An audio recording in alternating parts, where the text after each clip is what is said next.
Olá pessoal, então continuando aí com o nosso curso, né?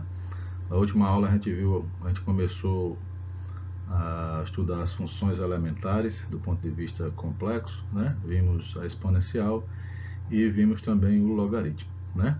Então hoje a gente dá continuidade aí e a função que vem logo em seguida a essa daí é a função potência, né? A gente até agora não falou nela, falamos de um outro ângulo, né? São potências de expoente inteiro, né? Quando eu falo função potência complexa, nós estamos falando de potências com uma base, um número complexo e o expoente também complexo, tá bom? Então veja que não é nem real, é complexo, tudo complexo. A base complexa, expoente complexo. E aí, nós vimos na aula passada duas coisas que servirão como uma direção para a gente seguir na direção, no sentido de definir o que vem a ser potência complexa.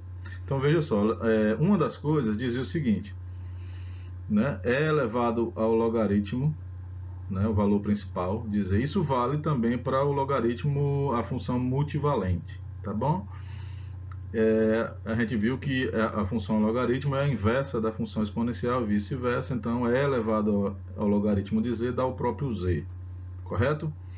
E a outra coisa que a gente viu foi uma das propriedades da exponencial que dizia o seguinte, ó, e elevado a z elevado a n vai ser igual a e elevado a nz, desde que esse n seja um valor inteiro positivo, tá bom? Um número natural.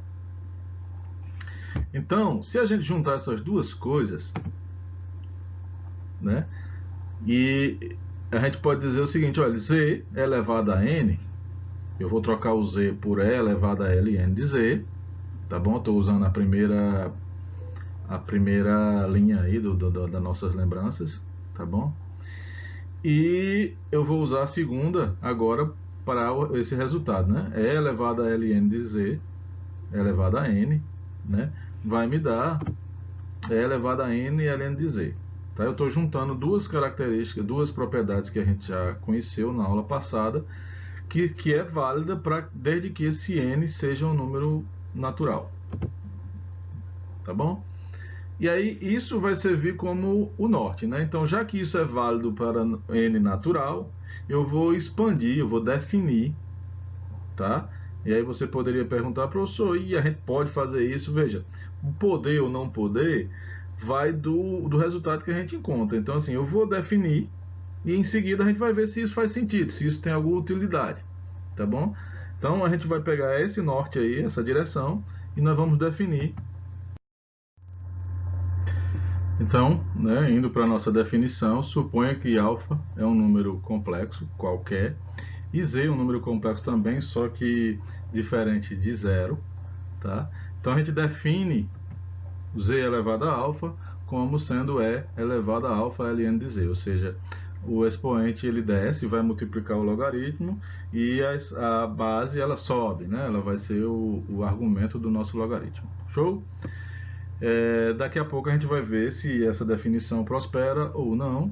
E inicialmente, né, um exemplo para vocês sentirem como é que isso funciona. Vamos calcular aí o i elevado a 2i. Veja que isso até pouco tempo atrás, né, não fazia qualquer sentido e também não sabíamos como calcular isso daí. Veja só, usando a definição, né, vai ficar o 2i multiplicado pelo logaritmo de i, né, o alfa multiplicando o logaritmo o expoente multiplicando o logaritmo da base. Tá ok? Usamos nosso conhecimento a respeito do logaritmo. O que diz a definição do logaritmo? A parte real é o logaritmo do módulo e a parte imaginária é o argumento do valor de z, né? No caso i. Né? O logaritmo o módulo de i é 1. Né? Então vai ficar o logaritmo de 1. O argumento de i, se vocês lembrarem, o i está sobre o eixo y, portanto 90 graus, que é π sobre 2, mais qualquer quantidade de voltas. Tá ok? Então, usando aí o logaritmo de 1 é 0, esse logaritmo aí é o real, logaritmo real. Você vai ficar apenas com e elevado a 2i, multiplicando o i, né, π sobre 2 mais 2kπ. Esse k é um número inteiro, correto? Pode ser positivo, pode ser negativo. E, né, faz essa multiplicação. Lembre-se que i vezes i dá menos 1.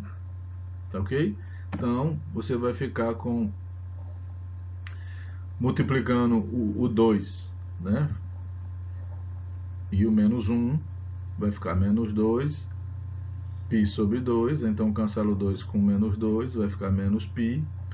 E o 2, o menos 2 com o 2 vai ficar menos 4 kπ. Tá ok? Então, temos aí todas as possíveis respostas para essa daí. Tá ok? Se você colocar o k igual a zero, você tem o valor principal, né? Porque o k igual a zero torna aquele logaritmo que está ali em cima o valor principal do logaritmo.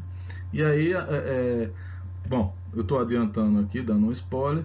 Da mesma forma que a gente falou em valor principal do logaritmo, a gente vai ter então que falar do valor principal da função potência, né? E já adiantando, basta tomar o k igual a zero que você teria aí o valor principal, tá bom?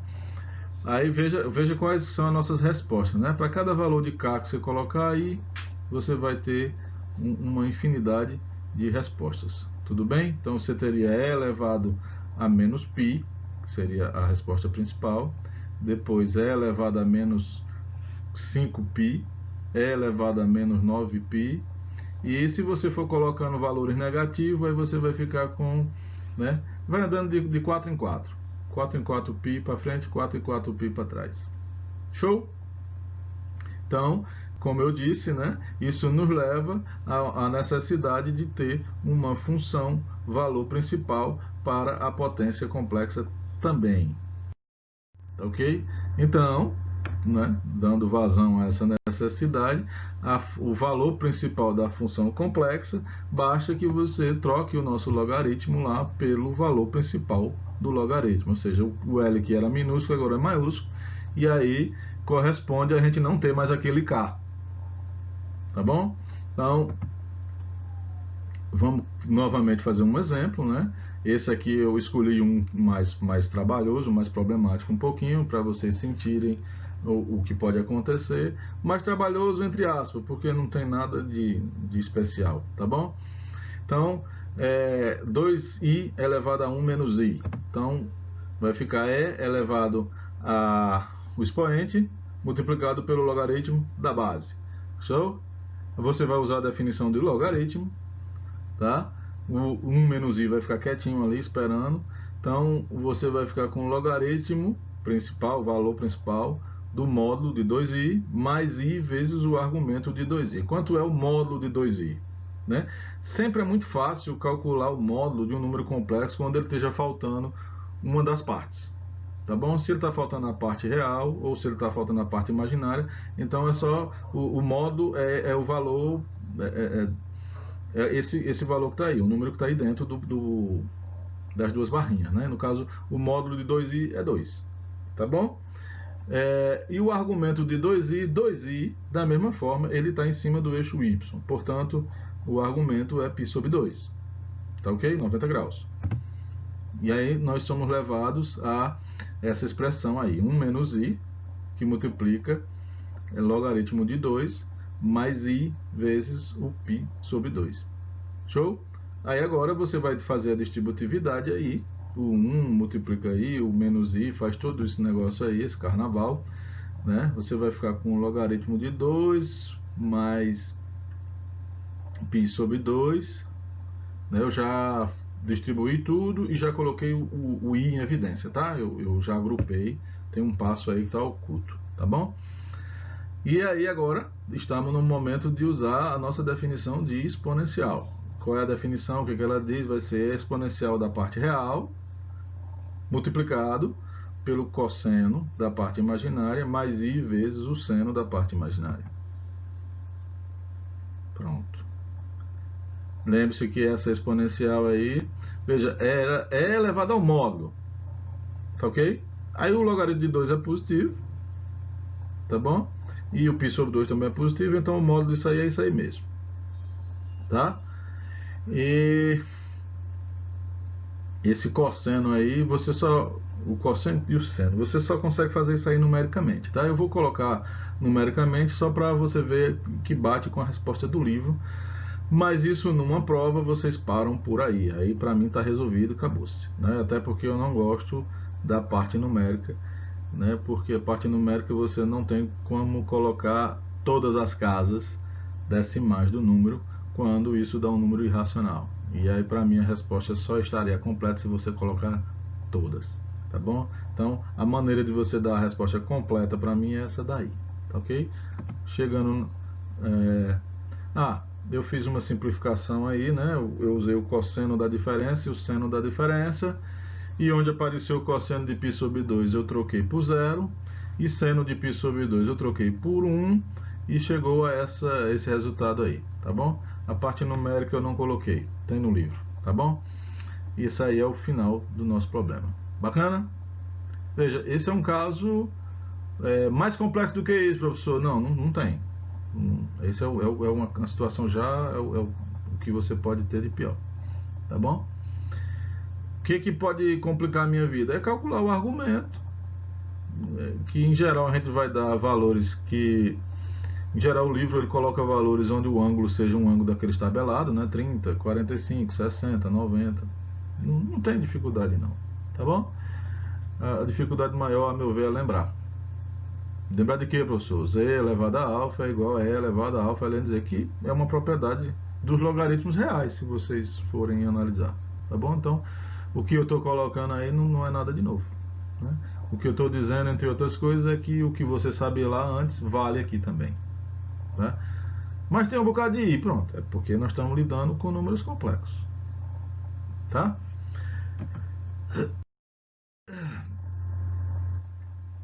E a analiticidade, hein? O que a gente diz a respeito dessa função, né?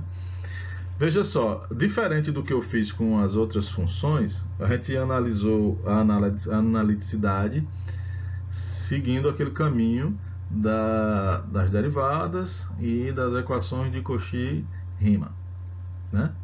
Nesse momento eu vou ir por outra direção, até para que vocês usem uma coisa que eu ensinei lá atrás e que até agora a gente não precisou usar. Vou usar para vocês verem como é que é feito o uso. Ou seja, observe só uma coisa. A função que a gente definiu, z elevado a alfa, ela pode ser, a definição, né, é elevado a alfa ln de z, e isso daí pode ser escrito como uma composta de duas funções, h de g de z. Quem seria o h? Né? O h é o e elevado a z, e o g é o alfa ln de z. Vê aí se vocês concordam, né? Para ver e testar, você faz h de g de z, usa esse h e esse g que eu coloquei aí, e vê se você chega onde eu cheguei, tá bom? E aí, veja, a gente aprendeu que se duas funções são analíticas, a composta delas também é. Estão lembrados disso? A gente aprendeu muito mais que isso. Se duas funções são analíticas, a soma é a subtração, multiplicação por uma constante, o produto e a divisão, desde que o de baixo não seja zero. Então, tudo isso aí a gente sabe provar a analicidade, desde que a gente saiba que as duas são. Então, veja, o h é elevado a z.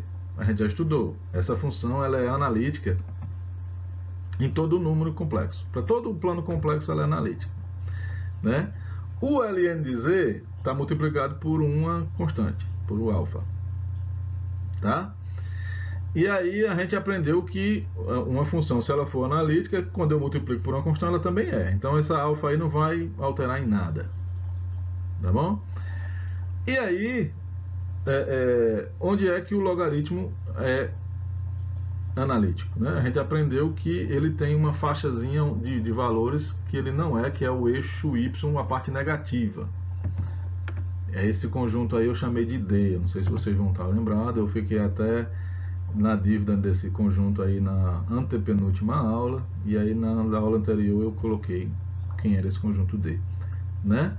Então, essa é a forma matemática de escrever, né? É o conjunto onde o módulo é maior que zero e o argumento está entre menos π e π. Veja, o argumento igual a π está fora. Então, isso é a maneira de dizer, ó, todo o plano complexo retirando o eixo x, a parte negativa. Bacana? E aí, veja como é que eu vou fazer. No caso da função h, é analítica em todo canto. Na função g, é analítica nesse conjunto aí.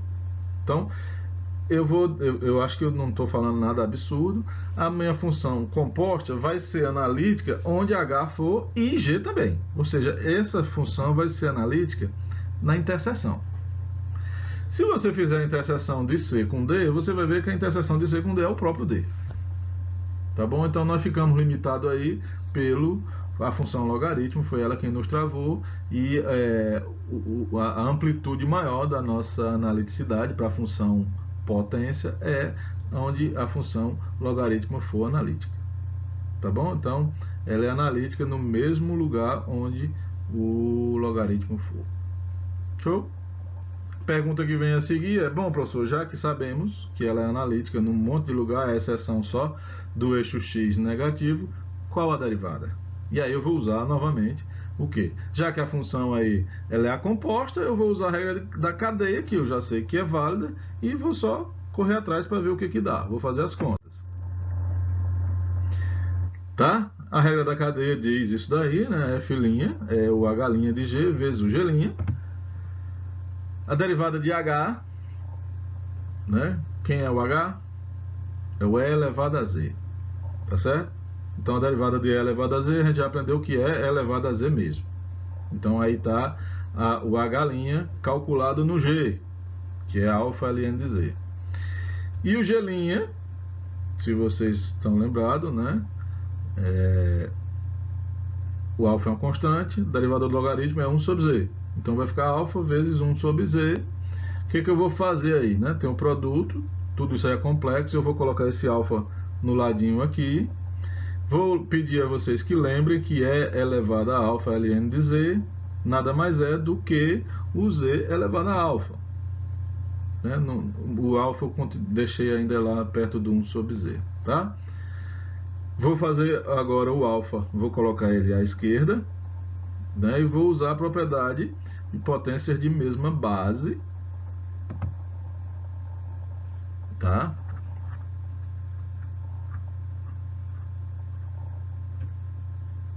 Chegamos aí ao alfa Z elevado a alfa menos 1. Tudo bem?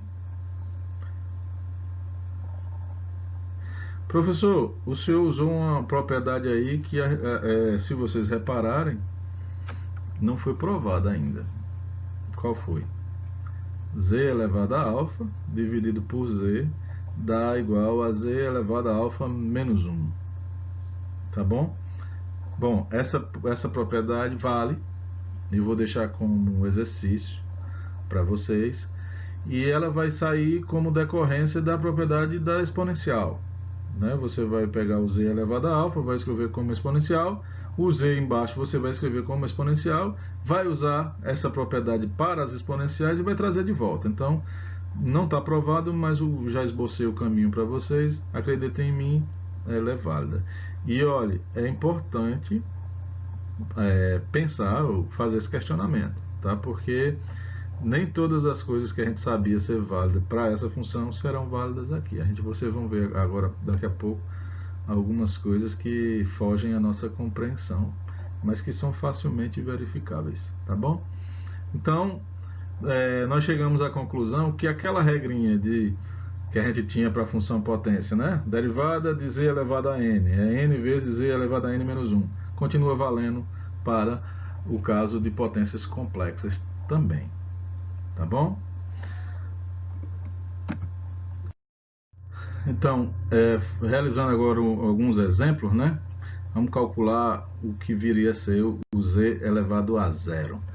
E você poderia dizer: não, professor, mas isso aí eu já sei. Não sabe? Não, porque até o momento a gente não poderia fazer esse cálculo, porque a gente não sabe o que é potência de número complexo. Tá certo? Não, professor, mas o senhor já falou. Eu falei no Z ao quadrado, Z ao cubo, né? Z à quarta. Mas o Z elevado a zero, né? A gente não falou sobre ele. E esse é o momento adequado para a gente falar. Isso aí. Tá ok? Então veja só, a gente vai usar a definição, né? vai ficar 0 elevado a ln de z, perdão, 0 multiplicado por ln de z no expoente. 0 vezes o ln de z é 0, elevado a 0 é 1, a propriedade da exponencial. E aí chegamos aonde a gente queria. Tá ok? Uma outra pergunta boba é 1 elevado a alfa. Professor, isso aí eu já sei. Você já sabe? Não. Você tem uma resposta que você espera que seja verdade, né? E acredito que vai ser verdade, né? A gente pode agora verificar. Então, usando a definição, 1 elevado a alfa é elevado a alfa ln de 1. O ln de 1 vai ser o logaritmo real, né, de 1 mais i argumento de 1. O logaritmo de 1 é 0, argumento de 1 é 0, argumento principal, né? Vai ficar alfa 0 dá 1, ou dá 0, e é elevado a 0 dá 1. Show?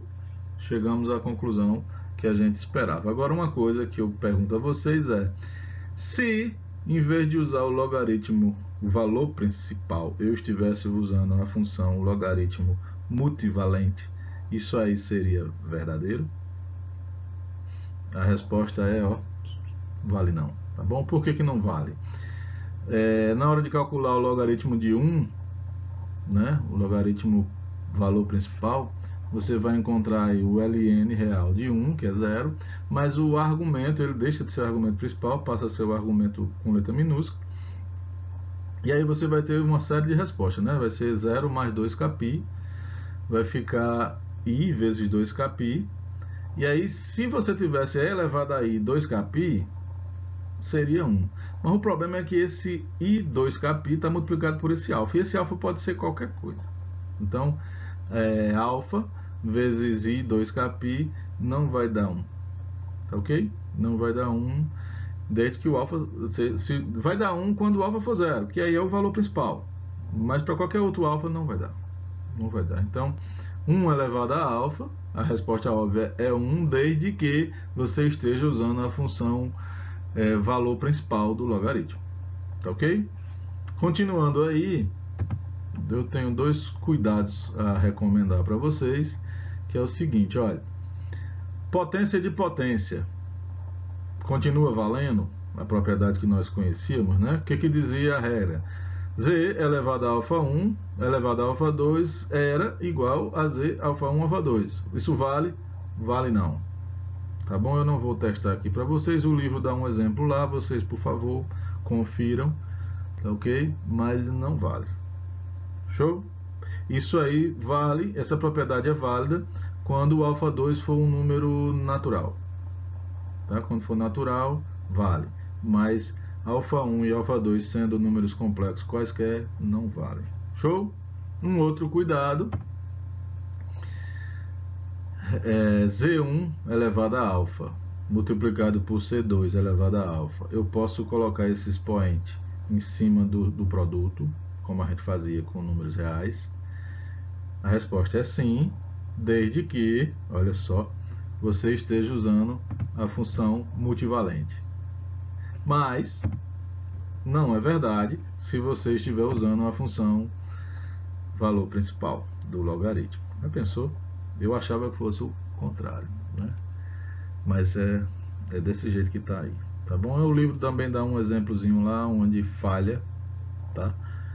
E aí nem todas as propriedades que a gente está acostumado com a função potência real vale aqui, tá bom? Então fica aí esses dois cuidados.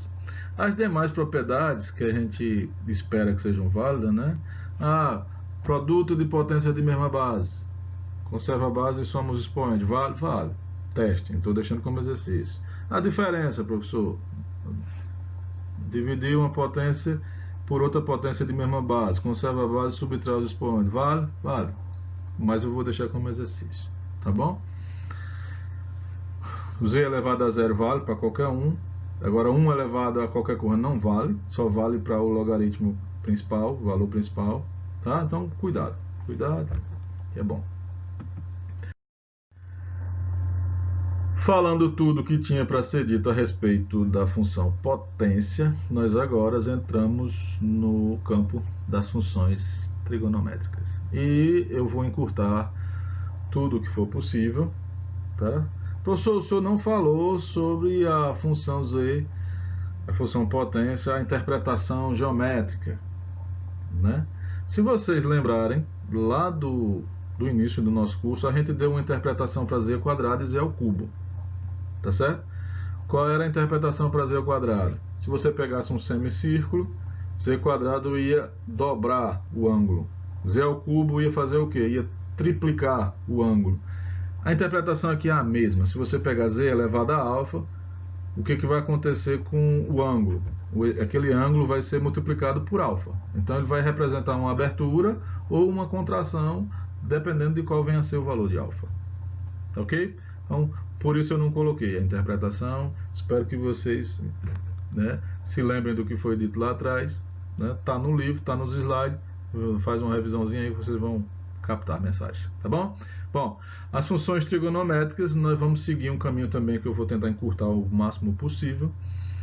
E aí eu vou pedir o seguinte, eu vou pedir que vocês lembrem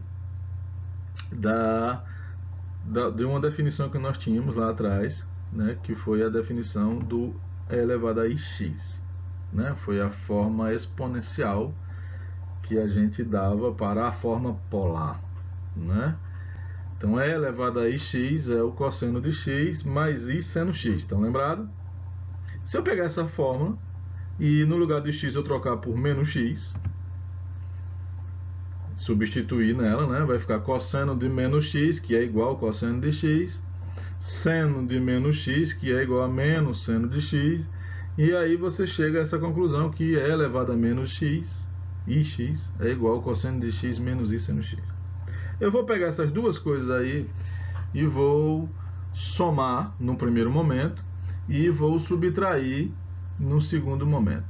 O que eu estou interessado agora? Eu quero descobrir como é que eu escrevo o cosseno em função da exponencial. Idem para a função seno, tá ok? Então, se você somar a de cima com a de baixo, você vai cancelar o i seno x de cima com o de baixo, vai somar e elevado a ix com e elevado a menos ix, e aí o cosseno vai ficar cosseno mais cosseno 2, eu vou passar para o outro lado, fica essa expressão que está aí. Então encontrei uma expressão para o cosseno real. Veja que interessante. É o cosseno real sendo escrito em função de duas funções complexas. Tá? Para a função seno você vai fazer um pouquinho diferente. Pega a de cima, subtrai da de baixo, cancela o que for possível, bota evidência o que for possível, passa para o outro lado o que for possível. Bacana? Então você chegou à forma da função seno, né? Seno real, seno trigonométrico real. Seno trigonométrico, ó. O seno. Em função da exponencial complexa. Tá ok? E aí nós vamos usar isso aí como norte. Da mesma forma que a gente fez para a função potência, eu vou usar isso aí como direção para definir o que vem a ser o cosseno de um número complexo e o seno de um número complexo.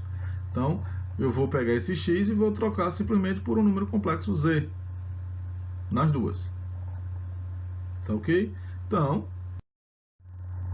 nós temos o cosseno de z vai ser e elevado a iz mais e elevado a menos iz sobre 2.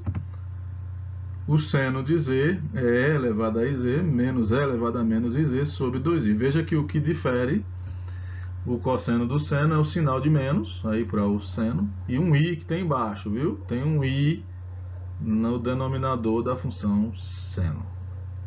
Bacana?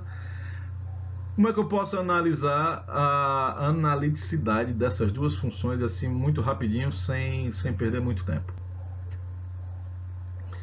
A função, todas as duas funções aí, elas são racionais, né? Perdão, são frações, né? Em cima desse denominador você tem duas funções exponenciais. Como se sabe, a exponencial ela é analítica em todo o plano complexo. Quando você soma duas funções analíticas, você tem uma função analítica. O 2 é uma função polinomial, né? Que é analítica em todo canto.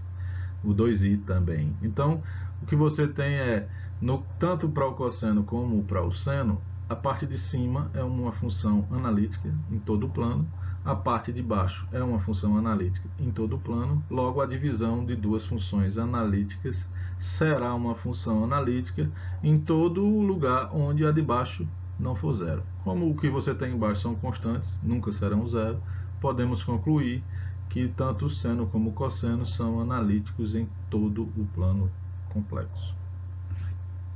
Show? Continuando aí, né? Essa é a nossa conclusão, são analíticas em todo canto. A próxima pergunta que a gente pode fazer, né? Qual seria? Já que eu sei que é analítica, a pergunta que vem a seguir é a derivada, né? Qual é a derivada dessas funções? E aí eu só tenho a notícia boa para dar a vocês, né? Eu vou fazer aqui, eu vou encher o saco de vocês. A aula que você queria que você fosse curta não vai ser, mas só tenho notícias boas, né? Tudo que você espera será. Então veja só. A derivada da função seno, né, vai ser e elevado a iz vezes a derivada de iz, que é i. Estou usando a função composta, né, a regra da cadeia. Menos e elevado a menos iz é a derivada, multiplicando, vai ficar menos i. Show? Você vai botar o i em evidência na parte de cima, cancelar com o i que tem embaixo. Eu já ajeitei aí, só ajeitei os sinais. Tá? Sinais do segundo termo na parte de cima. Coloco o i em evidência e cancela com o de baixo. Ficou e elevado a iz mais e elevado a menos iz sobre 2, que é a definição de quem? Do cosseno. Tá bom? Então, qual é a notícia que não é nova? Né? A notícia que não é notícia. A derivada do seno é o cosseno. Vale para números complexos também. Derivada do cosseno. Aí você vai usar a regra da cadeia, novamente, né? Derivada de e elevado a iz é e elevado a iz vezes i. Derivada de e elevado a menos iz é e elevado a menos iz vezes menos i. Ajusta os sinais, tá ok? Você põe esse i em evidência aí, tá ok? E aí eu vou fazer o seguinte, para eliminar o i que está em cima, eu vou multiplicar por i em cima e i embaixo, tá ok? Quando você multiplicar por i em cima, aí você vai usar a informação de que i quadrado dá menos 1. Então o primeiro termo vai ficar menos e elevado a iz, e o segundo vai ficar mais, porque, né, menos i vezes i vai ficar menos menos i, ou menos menos 1, que dá mais 1. Tá ok? Aí veja que o que você tem aí é a função seno, só que com os sinais trocados, né? Onde era para estar menos, está mais, e onde está mais, está menos, ou seja, o que você tem aí é menos o seno. Confere? Tá bom? Então, mais uma coisa boa, né? A derivada do cosseno é menos o seno, como era lá nos números reais. Show? Então, nada novo embaixo do sol. Aí, veja, se você continuar com essa brincadeira, né? Você vai... Né? Qual é a definição de tangente? A mesma, seno sobre o cosseno. Cotangente é cosseno sobre o seno. Secante é 1 sobre o cosseno. Cossecante é 1 sobre o seno. E qual é a conclusão que você chega a respeito das derivadas? Você vai derivar do mesmo jeito que você derivava antes. Logo, o resultado vai ser os mesmos resultados que você tinha antes. Quem é a derivada da tangente? É a secante ao quadrado. Da cotangente é a menos cossecante ao quadrado. Derivada da secante é a secante vezes a tangente. Derivada da cossecante é menos a cossecante vezes a cotangente. Não é assim? Tudo válido. Tudo válido. Professor, a analicidade, você não está falando nada. Veja, você vai analisar como frações que você tem aí. Tangente, quem é que está embaixo? Não é o cosseno? Né? Seno é analítico em todo canto. O cosseno é analítico em todo canto. Só que o cosseno dá zero em alguns lugares. Então a função tangente vai ser analítica em todo lugar, todo plano complexo, à exceção dos valores onde o cosseno de z dá zero. Aí você analisa dessa mesma forma a cotangente, a secante e a cossecante. Show? Então eu estou indo um pouquinho mais depressa para não perturbar muito a cabeça de vocês. Tá? Nada novo. Para as trigonométricas tudo está indo de vento em popa e dando o que vocês esperavam que fosse. Tá ok? As identidades trigonométricas seriam a próxima pergunta, né? Então, qual é a identidade que vocês têm mais mais uso, né? Se fala não vamos começar por ela não. Se você pegar o seno de menos e e usar a definição, você vai ficar com e elevado a i menos i elevado a menos i menos e, dividido por 2i. Tá ok? Faz aí o ajuste de sinal, tá ok? E aí você tem e elevado a menos iz menos e elevado a iz. Se você olhar direitinho aí, você vai ver que isso daí é menos, né? Eu botei o menos em evidência para ficar mais evidente. Ixi, agora foi pleonasmo, até doeu os ouvidos. Botei em evidência para ficar evidente. É óbvio, né? Que evidência é para ficar evidente. Bom, dá para ver mais claramente aí que o que você tem é o seno de z multiplicado por menos 1, tá? Ou seja, a função seno é ímpar, do mesmo jeito que ela era nos números reais, tá bom? A função cosseno de menos e, aí você vai fazer as substituições, né? Vai perceber que o resultado aí, ajustando os sinais, dá isso aí, né? Esse passo aí eu só fiz trocar a ordem, né? O primeiro virou o segundo virou o primeiro, né? Para que você perceba que o que você tem é o cosseno. Então, o cosseno é uma função par, do mesmo jeito que era nos números reais. Bacana? Ó, tudo redondinho, né? Vamos para frente. Professor,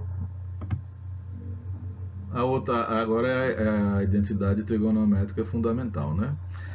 Seno ao quadrado, usa a definição, vai ser essa expressão aí ao quadrado, né? A definição ao quadrado.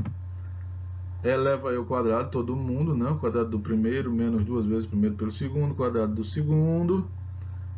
Veja que o termo do meio aí ficou e elevado a iz multiplicado por e elevado a menos iz. O que eu vou fazer é conserva a base, soma os expoentes, vai ficar e elevado a zero. E elevado a zero é 1. Tá? Professor, os sinais estão trocados. Perceba que o sinal do 4, que é negativo, embaixo, eu multipliquei por menos em cima e menos embaixo, para o 4 ficar positivo. Então, todo mundo que era positivo em cima ficou negativo e vice-versa. Bacana? A seguir, você vai, né, o cosseno ao quadrado. Vamos fazer a mesma brincadeira. Eleva a potência, soma conserva a base, soma os expoentes no termo do meio, né? Dessa vez não precisei multiplicar por menos 1, porque o de baixo ficou positivo. Vocês estão alerta de onde é que saiu o menos do 4 no termo de cima, né? O 2i ao quadrado é 4 e o i ao quadrado é menos 1. Então ficou 4 vezes menos 1 que dá menos 4. O que eu vou fazer agora é somar esses dois resultados e ver o que acontece, tá bom? Então, o seno ao quadrado mais o cosseno ao quadrado. Então, vai pegar as duas expressões. E aí perceba que o menos e elevado a 2iz se cancela com e elevado a 2iz. E aí, tem 4 termos aí que se cancelam, tá bom? O que vai ficar nessa brincadeira vai ser o 2 da primeira fração com o 2 da segunda. E o 4 nas duas de baixo, tá bom? Então, vai ficar 2 quartos mais 2 quartos, que é igual a 4 quartos, que é igual a 1. Tá ok? Ou seja, a identidade trigonométrica fundamental continua sendo válida para números complexos também. Né? Ó, não tem nenhuma novidade até agora. Tá ok? O que mais, professor, que nós temos aí embaixo do sol? Seno da soma. Não vou fazer a demonstração porque seria muito longo, mas o que eu tenho a dizer é que vale, tá? Seno A cosseno B cosseno A, né? Na soma, na diferença, mantém-se o sinal, né? Conservado. Os cossenos, as mesmas regras que vocês conheciam lá do segundo grau. Cosseno A, cosseno B, menos seno A, seno B, os sinais se invertem, né? Quando for mais fica um menos ali no meio, quando for menos fica um mais, tá? Então nada novo, tudo bacaninha. Continua. Então, uma das características que é comum nas funções trigonométricas é a periodicidade, né? Então, essa é uma das coisas que a gente não pode deixar de investigar para o caso das funções trigonométricas complexas, tá? Então, veja só. Imagine que você vai calcular agora o seno de z mais 2κ. Então, o que eu estou fazendo é acrescentar 2κ. Esse k é um número inteiro, né? Pode ser positivo ou negativo, qualquer, né? E veja que ele é real. Então, o z tem parte real e parte imaginária, e esse 2κ seria um acréscimo na parte real, ok? Então, a gente usando a definição da função seno, como a gente viu lá atrás, vai ficar essa expressão aí, né? E elevado a z mais 2κ i menos e elevado a menos z menos 2κ i dividido por 2i. Então, você segue aí, né? Realizando os algebrismos que você conhece, né? Então, eu vou pegar esse i que está no expoente, vou fazer a distributividade e em seguida a função exponencial eu vou transformar num produto de duas exponenciais, né?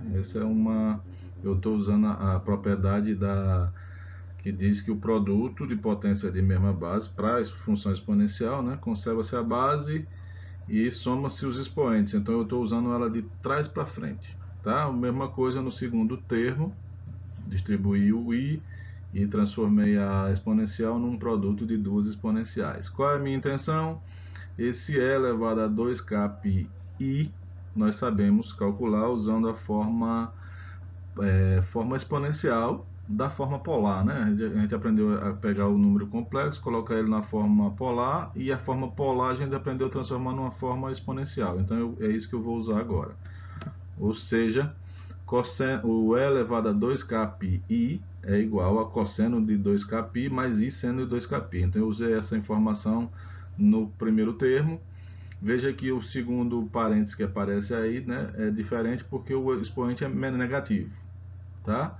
Então vai ficar o cosseno de menos 2κ i, 2κ, o seno é uma função par, né? O cosseno de menos 2κ é igual ao cosseno de 2κ.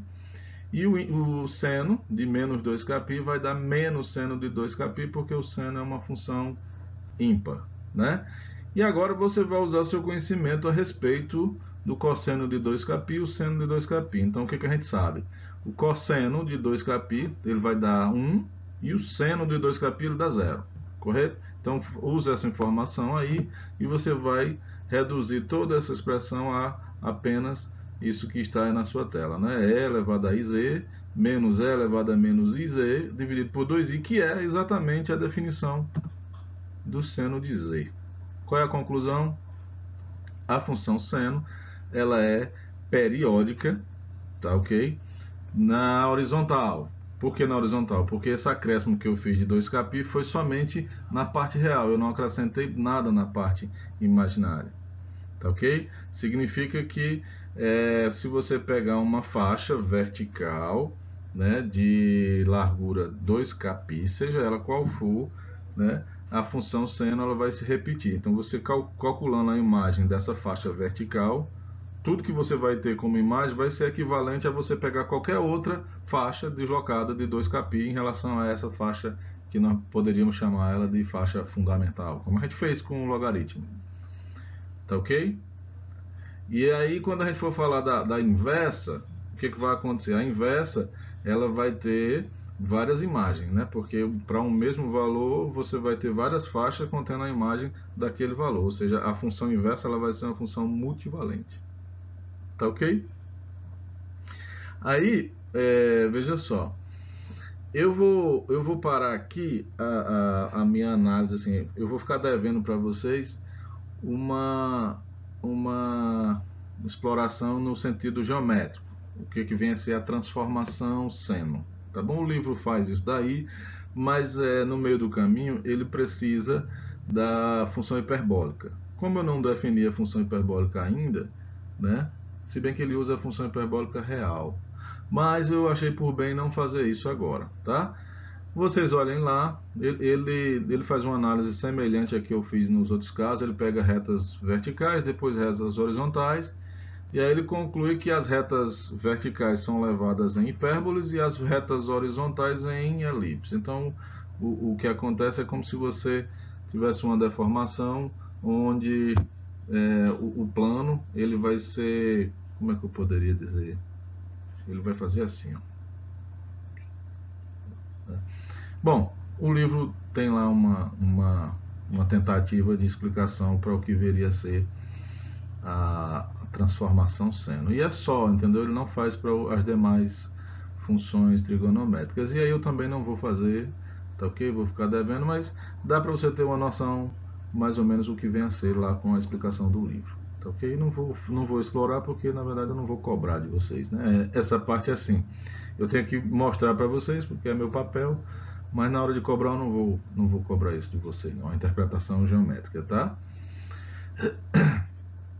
Para finalizar, eu gostaria. O cosseno vai ter essa mesma periodicidade também, né? E aí vocês façam suas deduções, suas conclusões a respeito das funções, das demais funções trigonométricas, né? Tangente, cotangente, secante e cossecante. Show? Né? Então, se você parar um minuto aí para refletir, você vai compreender que da mesma forma que você tinha as periodicidades lá nas funções reais, trigonométricas, né? Você vai ter um análogo, né? Que aí pode variar se vai ser numa direção horizontal ou vai ser numa direção vertical. Tá? Mas todas elas terão a mesma periodicidade, o mesmo intervalo, o mesmo comprimento, só que em vez de ter intervalos de periodicidade, serão faixas. Essas faixas podem ser horizontais ou verticais, é o que vai mudar. Tá bom? Para finalizar, eu queria fazer aqui um exemplo. E nesse exemplo eu espero estar quitando a minha dívida com vocês em relação aos exercícios que eu fiquei devendo de exponencial e logaritmo, né? Então esse problema que nós vamos tratar agora, ele é um problema um pouquinho cascudo e no meio dele ele envolve tanto a equação logarítmica como a equação exponencial. E aí eu espero estar tratando das três coisas, né? Como é que se resolve uma equação trigonométrica, como é que se resolve uma equação exponencial e como é que se resolve uma equação logarítmica, porque tudo vai estar aqui embalado na mesma caixa, tá bom? Então, o problema é seno de z igual a 5, né? É uma primeira observação que a gente podia fazer a respeito da função seno. Professor, lá na função real, né, o seno, ele varia de -1 até 1. Então, a imagem máxima, o intervalo máximo de variação do seno é de -1 até 1. E né, aqui na função complexa, a imagem é todo o plano. A gente não fez a interpretação geométrica, vá lá no livro, mas você vai ver que a imagem de qualquer faixa que você pegar, né, na vertical, no comprimento 2π, né, largura 2kπ, perdão. Não, é 2π, é verdade, 2π. Isso vai lhe dar como imagem todo o plano complexo. Todo o plano complexo, ou seja, o que seria absurdo lá no mundo real, né? Seno de z igual a 5, aqui não é. Aqui não é. Então, essa pergunta aí, seno de z igual a 5, aqui ela é cabível. Lá no mundo real, isso aí não tem resposta, não tem solução, mas aqui teremos. Tá? E aí, como vocês vão, uma coisa que você poderia deduzir de imediato já que isso não tem resposta real, a resposta será complexa. Né? Ok? É de se esperar. Então vamos lá. Como é que eu resolvo essa equação? Né? Você vai pegar a definição do seno de z, né? Vai trocar e vai substituir. E aí você vai fazer todos os algebrismos que você puder. Então o primeiro que está aí de cara é assim, pega o 2i, passa para o outro lado, isso aí vai ficar no 10i. Tá ok? Em seguida eu vou pegar essa exponencial com um expoente negativo e vou transformar ela numa fração. Tá ok? Em seguida eu vou fazer o que eu sei a respeito de fração, eu vou juntar esses dois termos numa única fração. Tá? Então você vai fazer aquela brincadeirinha lá da quarta série, né? O mínimo múltiplo comum, aí divide pelo denominador, multiplica pelo numerador e vai fazendo. Então vai ficar isso daí, né? Agora você vai pegar o que está embaixo, no numerador, perdão, no denominador, e elevado a iz, passa para o outro lado multiplicando. Show? Então, e elevado a 2iz menos 1 igual a 10i elevado a iz. Passa tudo para um lado só, tá ok? E aí observe que isso daí poderia ser escrito assim. Qual é a minha intenção? Que vocês percebam que isso daí na verdade é uma equação do segundo grau, se eu escolher chamar w de e elevado a iz. Tá ok? Então, essa equação do segundo grau vai ficar com essa cara. Aí nós usamos o nosso conhecimento a respeito de equação do segundo grau. Veja que é a equação do segundo grau complexa, que a gente já viu que vale a fórmula de Bhaskara e tudo que a gente sabia antes. Então, o delta é b ao quadrado menos 4ac. Então, esse menos 10i ao quadrado vai ficar menos 100. Menos 4ac vai ficar mais 4. Por que menos 100, professor? O menos, quando se eleva ao quadrado, vai ficar positivo, correto? Mas o i, quando eleva ao quadrado, vai dar menos 1. Tá ok? Por isso que fica menos 100. Tá? Resultado, menos 96. E aí, o w vai ser 10i, mais ou menos a raiz quadrada de menos 96. Então, eu nem precisava colocar esse mais ou menos, porque a raiz complexa já subtende que nós teremos duas raízes. Tá ok? Então, a gente vai atrás de... Então, aí a gente continua simplificando, procurando uma versão mais simples desse w, né? E para isso a gente vai escrever essa raiz aí como menos 1 vezes 196, tá ok? A proposta que eu vou fazer aqui, ela, a rigor, ela não é válida, sabe assim? Não é uma coisa que eu possa fazer, mas é um atalho, tá? É uma coisa que dá certo, porque na hora de calcular uma raiz complexa, a princípio você tem que ir para a fórmula de Moivre e aplicar o que nós aprendemos. Mas quando se trata de números reais negativos só, tá? Então esse atalho que eu estou aplicando aqui, ele funciona, tá bom? Mas a rigor eu estou criando uma propriedade que não existe, né? Qual é a propriedade? A raiz do produto é igual ao produto das raízes. Isso aí só é verdade se os números que tiverem dentro forem números reais positivos, tá bom? Então eu estou extrapolando, mas é porque assim, no final das contas dá certo, tá bom? Dá certo e você vai encontrar duas respostas, e essas duas respostas seriam as respostas que você encontraria indo pelo caminho correto. Então é uma permissão que eu dou a vocês, podem fazer assim porque funciona, tá legal? Qual é o meu objetivo? Fazendo aparecer essa raiz de menos 1, você vai poder trocar por um i, tá ok? E aí você encontrou as duas raízes aqui. Professor, de onde é que saiu esse 4 e esse 6? Você pegou o 96 e decompôs em fatores primos. Como é que faz isso? Que é aquela regrinha que vocês aprenderam lá na quinta série. Pega o 96, bota uma barrinha do lado, divide por 2. Divide por 2 de novo, divide por 2, divide por 3 até chegar no 1. Você escreve esse número 96 como produto de potências e aí coloca dentro da raiz e coloca para fora tudo que puder ser posto, tá bom? Você vai ver que vai poder sair um 2 duas vezes, por isso que dá um 4, e dentro fica um 2 e um 3 que multiplicado dá 6, tá bom? Essa expressão que está aí, vocês vejam que eu posso dividir por 2 em cima e 2 embaixo, e posso também colocar o i em evidência, né? Isso aí seria a resposta final para o w, mas não para o problema, porque nós não estamos interessados no w, nós estamos interessados no z. E aí lembre-se que esse w era um e elevado a iz, e aí eu vou trocar nessa expressão que nós chegamos e vou tentar encontrar o z. Como eu encontrei dois w's, eu vou fazer essa conta para um dos w's e vocês vão ficar a cargo da outra, tá ok? Ou seja, eu vou encontrar um conjunto de soluções e vocês ficam a cargo do outro conjunto de soluções, tá?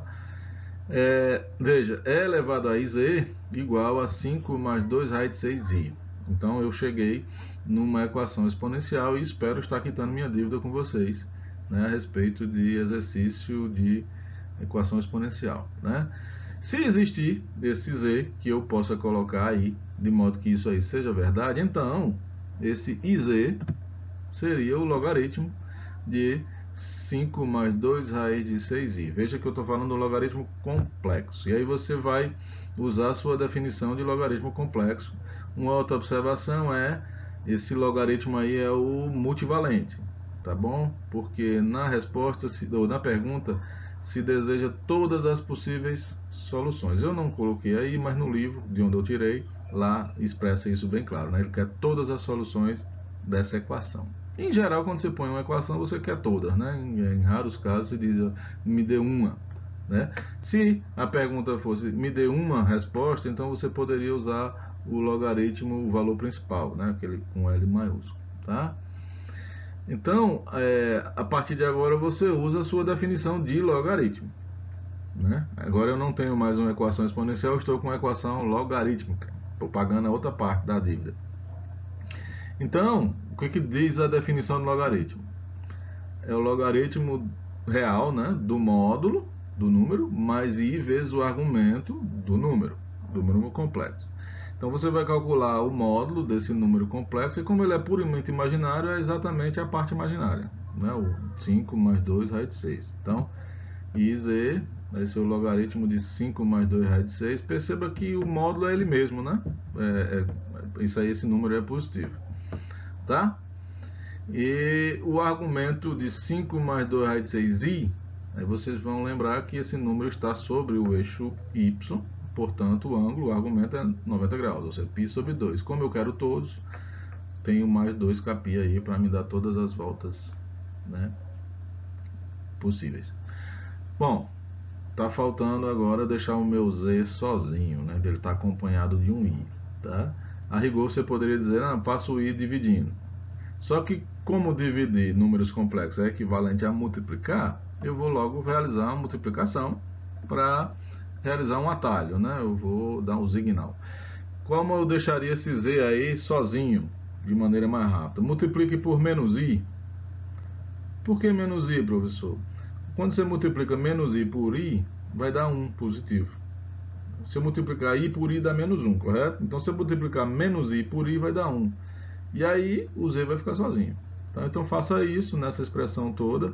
Então, você vai ficar multiplicando os dois lados por menos i, tá? Z, π sobre 2 mais 2kπ, né? E tinha um i, quando eu multipliquei por menos i, ficou positivo, eu trouxe ele para ser o primeiro termo. Tá? E o logaritmo de 5 mais 2 raiz de 6 aparece aí multiplicado pelo menos i, né? E isso seria a minha resposta final para o meu primeiro w. Tá? Esse k é um número inteiro qualquer. Show? Então eu fico por aqui, vocês terminam aí a conta para o outro w, né? E a gente se encontra na próxima aula. Até a próxima.